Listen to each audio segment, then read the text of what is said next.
For a long time, I thought Cameron was the most disrespected rapper from New York.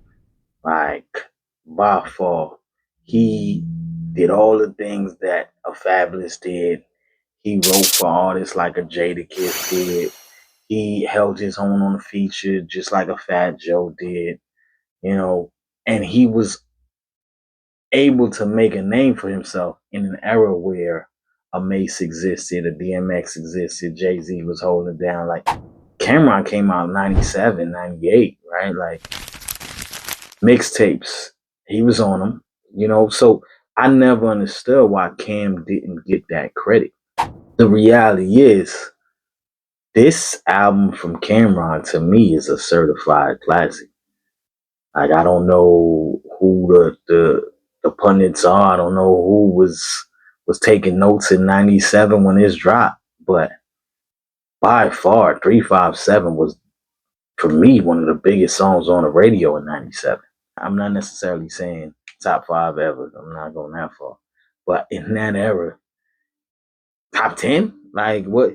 It just made no sense. The narrative has changed quite a bit, and people are now putting that respect on Cam's name like they should, but they weren't. And I know a lot of it had to do with the fact that, he became the rapper that kept the pewters pewing and the movers moving and all that, right? Like, I totally get that. I was in it's like, the verses killed me. The fact that they let the Locks do their verse from Banned from TV and Cameron didn't do his verse right after, to me, is still one of the biggest fumbles of all the verses. But yeah, this is how I felt about Cam, like the last 20 years. This album has D-Rux, which to me is one of the best stories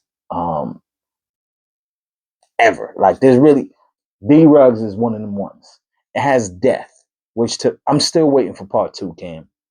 Where's part two at? Like, it got to the point where people started disrespecting him because he wasn't taking it seriously enough. For whatever reason. Like, I know the money started hitting different. I know life started hitting different. Dipset became more focal. He got a podcast. He's talked about it. But realistically, if he kept this energy up, he would definitely be top five all time.